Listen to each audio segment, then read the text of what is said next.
Kalau ada yang bersuara menolak, ya itu menteri ini nggak ambil pusing, udah nggak mau pusing lah, nggak mau pusing ya. Dia pun melempar masalah itu untuk diselesaikan di Mahkamah Konstitusi. Jadi ya harap-harap maklum ya teman-teman. Jadi saya nggak suaranya udah agak mulai serak-serak basah, jadi agak kalem gitu ya. Karena sudah disahkan, nggak boleh kita teriak-teriak, apalagi menghina, apalagi nunjuk-nunjuk, nggak boleh, nggak boleh. Nah, jadi teman-teman yang mungkin nggak sependapat dengan undang-undang ini.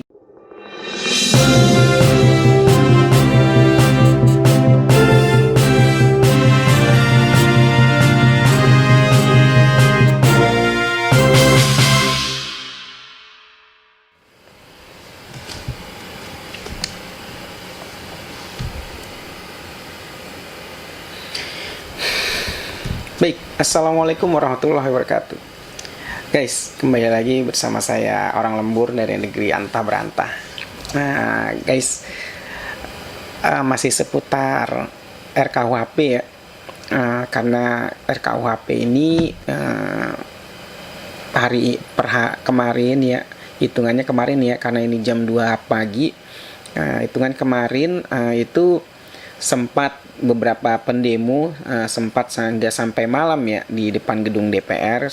Sempat saya lihat ada beberapa orang yang mungkin live streaming atau beberapa channel yang live streaming atau menyiarkan ya, bahwasanya ini teman-teman beberapa orang, teman-teman jurnalis ya, atau terutama mungkin dari masyarakat ya, sempat untuk berdemonstrasi artinya untuk tetap standby di depan gedung DPR ya, untuk menuntut dibatalkannya RUU KUHP ini ya, karena banyak mengancam berbagai kalangan, nggak cuma jurnalis aja, nggak cuma untuk mengancam bagi para jurnalis ya, tapi juga mengancam bagi setiap masyarakat yang berada di Indonesia ini, karena pasal-pasal yang disahkan itu atau pasal-pasal yang kontroversial itu memang mengancam ya bagi sebagian orang untuk tetap mengancam bahwasanya pasal-pasal tersebut memang tidak layak untuk dijalankan dalam kehidupan berdemokrasi ini dan di dalam negara demokrasi ini, guys. Nah, salah satunya adalah pasal penghinaan. Nah, pasal penghinaan presiden, pasal penghinaan kepala negara, pasal penghinaan anggota DPR, wali kota, bupati gitu kan. Nah, itu tidak layak untuk ditaruh di KUHP itu, karena mengancam kebebasan berekspresi. Nah, di sini saya coba bacakan berita dari CNN Indonesia, salah satu yang berita yang agak keras ya tentang RKUHP ini. Nah, judulnya adalah penuh kontroversi mengapa pemerintah atau DPR ngotot sahkan RKUHP. Nah, ini kenapa ngotot gitu? Kita coba telusuri sih apa sebabnya dan ada sesuatu di balik itu tuh apa gitu yang menyebabkan kenapa DPR kok ngotot banget untuk mensahkan. Nah, dikutip dari CNN Indonesia per tanggal 6 Desember 2022. Sejak 2019 silam, pemerintah dan DPR kerap terkesan terburu-buru untuk mengesahkan rancangan Kitab Undang-Undang Hukum Pidana RKUHP. Masih segar dalam ingatan pada 2019 silam, jelang akhir masa bakti DPR periode 2014 atau 2019, yang ingin mengesahkan RKUHP memicu gelombang demo besar di mana-mana dengan tagar reformasi di korupsi. Hampir seluruh daerah Indonesia penyebabnya RKUHP yang ingin disahkan itu memuat pasal-pasal bermasalah yang mengancam kriminalisasi di tengah kehidupan masyarakat Indonesia. Jadi nggak cuma RKUHP, mungkin ada RUU HIP, ada juga pasal yang tentang pelemahan KPK gitu kan. Nah itu juga kontroversi juga. Nah itu sempat ya membludak ya para mahasiswa di gedung DPR hingga macet dari sisi mulai dari jembatan Senayan sampai Sleepy kalau nggak salah, penuh itu. Kenapa saya bisa bilang? Karena saya ada menjadi bagian dari situ, menjadi media waktu itu ya. Aksi reformasi di korupsi itu pun menimbulkan setidaknya 5 korban jiwa, di mana yang paling tersorot adalah Imawan Ramdi dan Yusuf Kardawi, 2 mahasiswa Universitas Halu Oleo, tewas karena timah panas aparat saat demo di Kendari, Sulawesi Tenggara ya.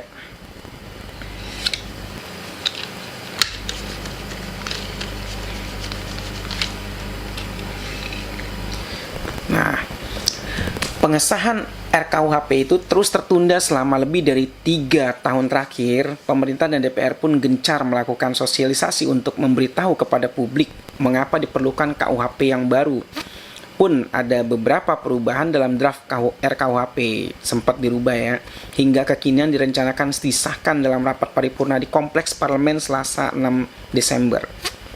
Rapat paripurna itu digelar setelah pada pembicaraan tingkat 1 di Komisi 3 DPR pada 24 November lalu disetujui untuk dibawa ke tingkat 2 untuk disahkan jadi undang-undang. Draft terbaru RKUHP itu pun kemudian menyebar ke publik awal Desember ini alias jelang akhir pekan lalu. Hanya berbilang hari ini diputuskan dan dijadwalkan DPR untuk disahkan dalam rapat paripurna pada Selasa kemarin ya maksudnya. Namun draft terbaru tersebut dinilai sejumlah elemen dari aliansi jurnalis hingga praktisi dan akademisi hukum masih memuat pasal-pasal bermasalah yang bisa mengancam kehidupan berdemokrasi dan hingga kriminalisasi ya. Peneliti sekaligus pengacara publik LBH Masyarakat Ma'ruf Bajamal menyayangkan DPR dan pemerintah terburu-buru mengesahkan RKUHP meskipun publik masih menilainya memuat pasal-pasal bermasalah. Tak dipungkiri sambungnya hal itu menimbulkan dugaan ada transaksi antara pemerintah dan DPR dalam substansi dalam RKUHP yang menguntungkan kekuasaan sehingga rencana itu harus segera disahkan. Jadi ada sesuatu yang menguntungkan kekuasaan hingga rencana itu harus segera disahkan. Jadi mungkin ada banyak kasus atau apa. Nah itu mungkin menguntungkan bagi mereka gitu. Dalam tanda kutip adalah patut diduga bahwasanya ada sesuatu di balik itu gitu. Bisa jadi ada transaksi yang sifatnya persamaan kepentingan. Nah, bisa jadi ada transaksi yang bersifatnya persamaan kepentingan karena substansi RKUHP. Karena isi dari RKUHP yang ada lebih menguntungkan kekuasaan, kata Ma'ruf kepada CNN Indonesia.com ya, Senin. Jadi Ma'ruf Benjamin itu berbicara pada CNN pada hari Senin ya, 5 Desember ya. Ma'ruf sependapat bahwa masih ada pasal-pasal kontroversial yang tetap berkukuh dimasukkan DPR dan pemerintah dalam rencana aturan tersebut. Di antara pasal penghinaan terhadap pemerintah dan lembaga negara, hukuman mati, larangan unjuk rasa, hingga pasal soal penyebar luasan berita atau pemberitahuan yang diduga bohong. Nah, atau berita bohong, berita hoax itu kan. Nah, itu berpotensi dikriminalisasi atau kena pasal ya, kan bisa ditangkep gitu ya.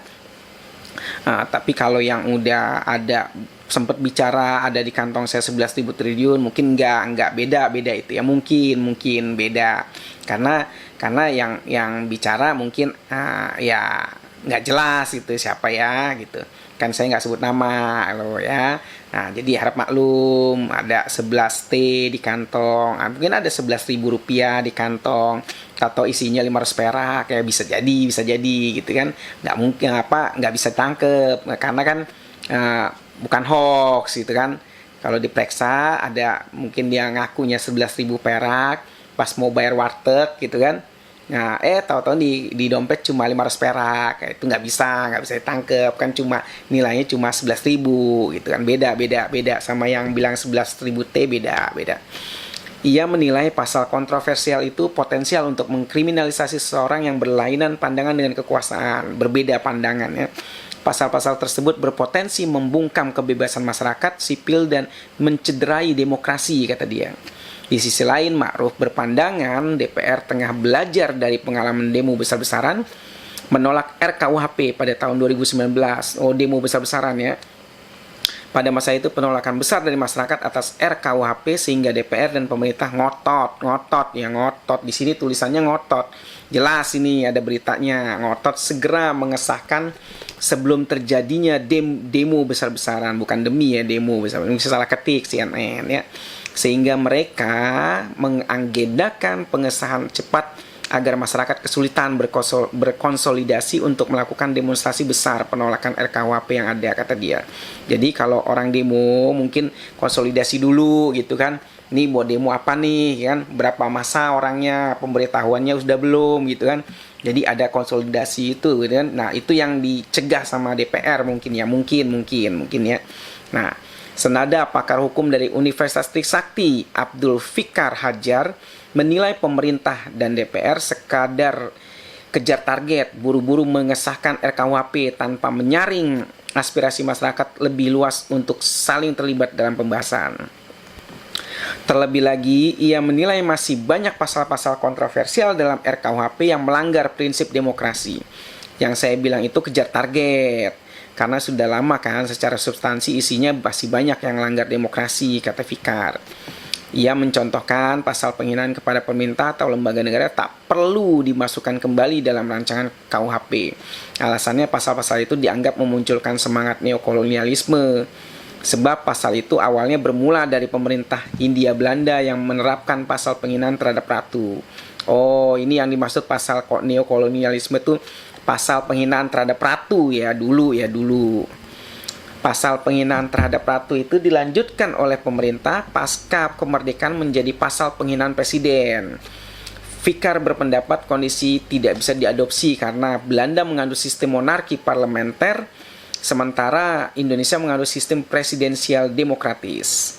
Negara kerajaan itu ratu sama kepala negara nggak bisa dipisahkan, nggak bisa diganti lah. Kalau negara demokrasi kan presiden cuma 5 tahun. Jadi kalau presiden cuma 5 tahun ya, kalau mau disamain dengan ratu atau raja ya harus diganti dulu sistem pemerintahnya, mungkin kerajaan gitu. Jadi nanti yang ada pemilihan perdana menteri mungkin ya, mungkin ya silahkan aja, ini dibahas nanti. Masa menghina cuma 5 tahun, presiden itu institusi atau lembaga, masa menghina lembaga dipidana? Kita kan punya demokrasi, itu dihormati juga, kata dia. Memang saya juga nggak sependapat menghina ya, karena dalam Islam itu nggak boleh menghina, mencaci maki. Mengkritik boleh. Misal bapak kok kebijakannya gitu sih gitu kan. Nah, kenapa bapak kok kebijakan gitu, seharusnya kan nggak boleh begitu gitu kan. Mungkin ngomongnya pelan-pelan, yang nggak usah pakai toa gitu kan. Nah itu nggak mungkin itu termasuk kritik. Tapi kalau ngomongnya keras-keras, yang ngomongnya agak lantang gitu, mungkin masuk pasal penghinaan gitu ya. Lanjut lagi nih, melihat itu Fikar berpendapat pasal-pasal karet itu potensial menjadi alat bagi pihak berkuasa untuk menindas lawan atau masyarakat yang berbeda pandangan. Itu sinyalemen, nadi bisa dipakai alat oleh mereka yang berkuasa karena jabatan atau karena uangnya untuk menindas masyarakat. Nah, lebih jauh bisa menjadi momok buat demokrasi, kata dia. Momok buat demokrasi sendiri, kata dia. Nah, itu menjadi ancaman ya, menjadi Momok itu sesuatu yang menakutkan itu bagi demokrasi itu sendiri ya. Karena di dalam demokrasi itu manusia itu masyarakat itu bebas menyampaikan pendapat ya. Tapi sekali lagi saya ingatkan bahwasannya menyampaikan pendapat beda dengan menghina. Kalau menghina kan saya sudah jelaskan tadi kan, kalau menghina itu mirip kamu itu marah-marah sambil marah-marah ya, sambil marah-marah. Contoh aja. Kamu itu mirip A gitu kan, kamu itu mirip B gitu. Itu contoh. Nah, kita lanjut lagi ya. Nah, DPR RI dan pemerintah dijadwalkan akan mengesahkan rancangan Kitab Undang-Undang Perlindungan dalam rapat paripurna yang rencananya digelar Selasa. Sudah tadi sudah disahkan ya. Nah, berdasarkan pantauan. Nah, selain itu, lanjut aja. Selain itu, agenda lainnya adalah pembicaraan tingkat 2 pengambilan keputusan atas RUU tentang pengesahan perjanjian antara pemerintah Republik Indonesia dan pemerintah Republik Singapura tentang kerjasama pertahanan, dan pembicaraan tingkat 2 pengambilan keputusan atas RUU tentang pengesahan persetujuan antara pemerintah Republik Indonesia dan pemerintah Republik Fiji tentang kerjasama bidang pertahanan. Mungkin pekerjaannya Menteri Hukum dan HAM Yasona Lauli menyadari RKUHP tak bakal 100% disetujui, menyadari oleh semua pihak. Dia tak ambil pusing soal suara penolakan terhadap RUU. Jadi kalau ada yang bersuara menolak ya itu menteri ini nggak ambil pusing, udah nggak mau pusing ya. Dia pun melempar masalah itu untuk diselesaikan di Mahkamah Konstitusi kelak setelah RKUHP disahkan jadi undang-undang. Jadi bagi yang protes bisa diajukan ke MK ya. Nah, jadi yang mau menggugat lagi atau mau merevisi atau apa yang ingin mengajukan revisinya atau apa, menggugat itu bisa ke MK ya. Ada Mahkamah Konstitusi, jangan sembarangan ya. Nah, kalau untuk 100% setuju tidak mungkin. Ini kata Yasona ya. Kalau untuk 100% setuju tidak mungkin. Kalau pada akhirnya nanti masih ada yang tidak setuju, gugat aja di Mahkamah Konstitusi. Kata Yasona di Kompleks Parlemen Senin ya. Jadi kalau nggak setuju tinggal gugat aja, silahkan yang bisa. Kalau yang nggak bisa ya diem aja gitu kan. Karena ini kan sudah disahkan gitu. Kalau asal-asal ngomong nggak boleh, apalagi menghina nggak boleh ya. Politikus PDIP itu mengatakan pihaknya lebih memilih mengesahkan RKUHP ketimbang harus terus memakai KUHP saat ini yang diadopsi sejak zaman kolonial. Dia mengklaim RKUHP telah melakukan banyak reformasi dari KUHP yang saat ini dipakai. Di sisi lain, terkait penolakan RUU itu, pemerintah dan DPR juga telah melakukan sosialisasi selama beberapa tahun terakhir. Sosialisasi dilakukan lintas lembaga, baik oleh Kemenkumham, Kominfo, bahkan BIN, Badan Intelijen Negara. Ada yang kita softing down, ada yang kita lembutkan. Kalau masih perbedaan pendapat ya itu biasa dalam demokrasi, berbeda pendapat katanya. Sementara itu beberapa waktu lalu pakar hukum tata negara Bivitri Susanti mengkritik penerapan partisipasi yang bermakna meaningful participation. Jadi gaya bahasa Inggris harus sama ya dalam penyusunan undang-undang khususnya RKUHP. Ia juga menyoroti RKUHP menjadi problematik lantaran pemerintah seakan terburu-buru dan terkesan menghalalkan segala cara agar RKUHP itu disahkan. Saya rasa banyak masalah di RKUHP ini karena pemerintah seakan terburu-buru untuk menyelesaikannya. Jadi segala macam cara terobos ya, ujarnya kepada CNN. Bivitri juga tidak setuju soal sikap pemerintah yang seakan bertindak sebagai wasit ya, dalam menyikapi perbedaan di publik dan yang diametral. Menurutnya pemerintah harus tetap berpegang pada prinsip-prinsip pembentukan hukum perundang-undangan dalam penyusunannya.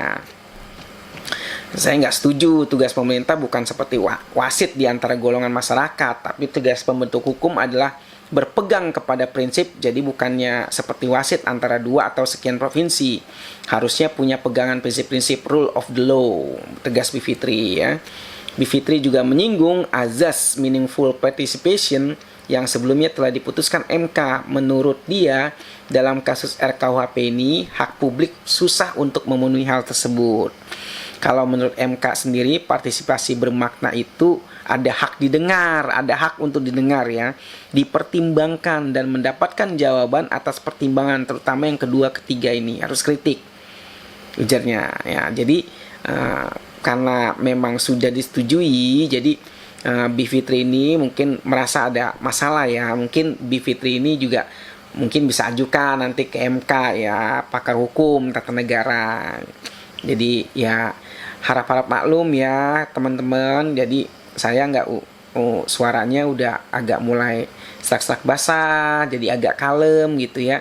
Karena sudah disahkan, nggak boleh kita teriak-teriak, apalagi menghina, apalagi nunjuk-nunjuk, nggak boleh, nggak boleh.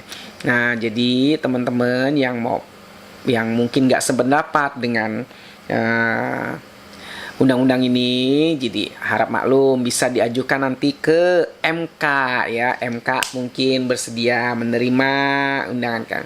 Tapi hati-hati, harus paham juga pasal-pasalnya. Jangan nanti udah buat ke MK, situ di A gitu ya. Hati-hati, hati-hati. Mungkin bisa jadi gitu ya, bisa jadi. Hati-hati. Jadi saya sarankan bagi para pendemo ya, bagi para masyarakat yang tidak terima terhadap RKUHP ini, harap dibaca-baca lagi pasal-pasalnya ya, biar aman, kan kasihan gitu kan. Udah zaman susah begini, situ nanti gitu ya, bahaya.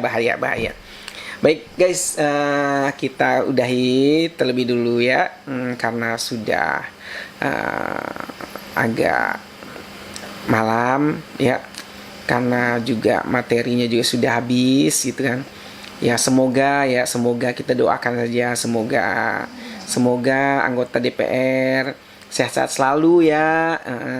Semoga mobilnya bagus-bagus. Semoga besok anaknya bisa beli mobil baru ya. Mungkin juga bisa beli rumah baru atau dapat rumah baru ya. Semoga mungkin bisa ya. Bisa juga dapat nanti mungkin ya orang di luar sana gitu kan, orang di luar sana mungkin bisa dapat mungkin ya gandengan baru mungkin ya, semoga. Jadi saya cukupkan sampai di sini. Mudah-mudahan masyarakat mengerti akan keadaan negara ini ya, yang sudah disahkan RKUHP-nya. Nah, jadi jangan, sekali lagi tak bosan-bosan saya ingatkan bahwa jangan sampai salah bedakan antara kritik dengan menghina ya. Harus tahu bedanya ya. Baik. Sekian dari saya. Wassalamualaikum warahmatullahi wabarakatuh.